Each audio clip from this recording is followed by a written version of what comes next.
My mom, my parents kind of, got into my head, realized it's my last shot, so kind of got to go get it, got to go ball here, and Amari went down, so it's kind of a next guy up mentality. But Amari's a great leader on this team, and he's there with me every step of the way, trying to get me in my playbook. So I just appreciate Amari and my teammates and my coaching staff surrounding me. As you transition to the slot, what are the biggest things that you got to get better at and learn, and what excites you the most about that? I just gotta really just learn what I'm supposed to be on the field.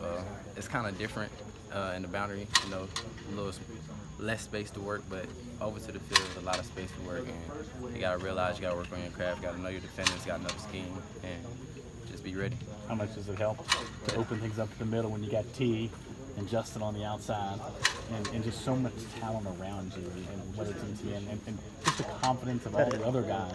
How does that make you better?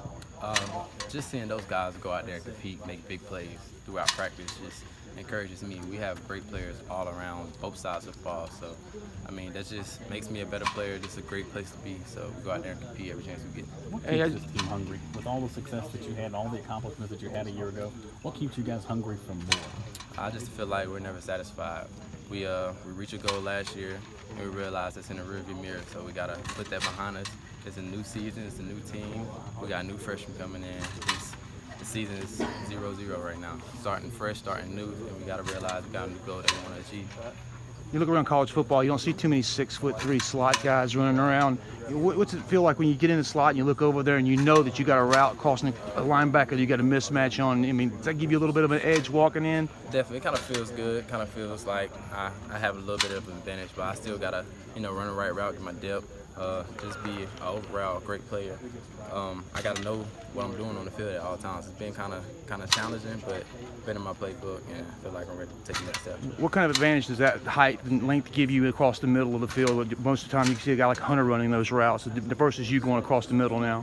I feel like it gives the quarterback a more reliable chance to just kind of throw those one-on-one balls, deep balls, just throw it up and have trust and faith in the receivers just to go get it.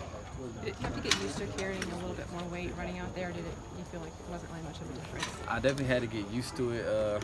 I really don't feel too much difference, but I feel like I am getting a little bigger, a little stronger, and kind of got my head on right, so I realized what I had to do this summer, and really just preparing that shape of my body where I could be. Did you have a goal weight in mind, or was it more of just wanting to make strength gain? Yes, in the spring, I wanted to be 215. I was weighing 205. I wanted to be 215 and had to put on weight, and I weighed in at 213, so I was just shy of that goal. When you came in, like as a freshman, what did you envision yourself being, like 225, 230 or something like that, like a Mike Williams? Definitely. I seen myself, when I first came in, Mike actually said that I was bigger than him when he came in. But I seen the film. I don't know why Mike said that, because he was a little bit bigger than me. But 225 would be a great goal to be at, but that's just not realistic.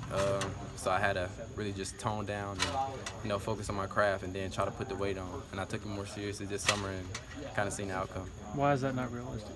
That was just a lot of weight to put on at first. Over time. I'm saying over time. Yeah, over it's time, still hard. definitely. Yeah, but just right then and there, I just realized that I was a little thinner, so I just had to take it more serious. And I wasn't really as serious as I was my freshman year as I am now. Kind of realized it's more business-like, so kind of just opened my mind a little bit. When you go through that process of putting on that weight, how do you transition into that weight without losing that step and speed and keeping up your speed? How do you do that? Just working on your craft every day. In the summer we had workouts every single day, but just realizing after workouts you got to put food into your body, and you just got to really just keep working, keep running. Have you gone against Booth yet? Nah, I haven't gone against Booth yet, but I seen Booth out there, man. He's a real physical corner. He's long. Like I said to another reporter, he reminds me of Trayvon Mullen. What was it like going against DK now in practice on the other side of the ball? DK is he's a dog. He's a baller. He's gonna go get it. It don't matter. He don't know if he doesn't know what he's doing, he's still gonna give it 110% effort. So I really admire DK and his hunger just to go out there, just take on that defensive role that we need for our team. Trevor said that when he was adding weight, his favorite go-to is peanut butter and jellies to get some extra calories. Did you have a go-to that helped you pack on a little bit of? Well, if you talk to our chef Hallie, I would get up in the morning and bug her about French toast waffles. So I kind of like those. I get up in the morning. That's what really drives me to get up in the morning and eat breakfast. French toast. French toast waffles. There you go. Hunter was so good at his own sort of routes, creating space for himself and all that. Does your different body type mean different routes for that position? I mean, per it doesn't se? necessarily have to mean different routes. It's just a matter of timing and a matter. I'm longer than Renfro, so he's a little bit faster. So I mean, it's just going to be different, but it's not something that's impossible. Playbook hasn't really changed at all, so just go out there and get it. What's jet sweep feel like? It's different, but we're just gonna see how it plays out. What was your recruiting process like? My recruiting process, like early in, just coming in as a freshman, it was really just clear to me. At the early on stage, I kind of just realized what I wanted to do and who I wanted to commit to.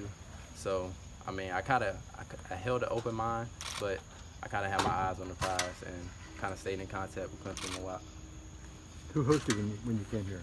Who helped me? Who showed you around? Who showed me around? I mean, really just the whole wide receiver group. Tay Scott was here, Ray, Yeah. Mike Williams. I mean, all of them was here, so kind of showed me the ropes and got me adjusted. It was tough coming in, but I had to jump right into it. How many visits did you make? Do you remember? Visits? I think I made about 3 visits here. And I definitely made the junior day and I had an official visit. So, when did you know for sure? I would say I knew for sure a little bit after junior day. Realized that this was really like a family-like environment. Everybody around us encouraged us, and this is where I wanted to be. Did the proximity help somewhat? What you mean on proximity? Well, being relatively, you were from North Carolina. right.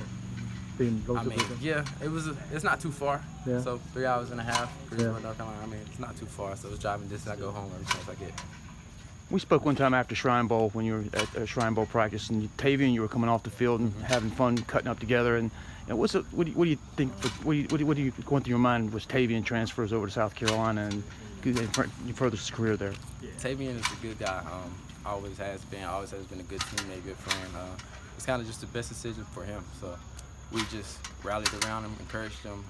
There's no bad blood at all, but we just wish the best for Tavian and his future. All right. Thanks. Thank you.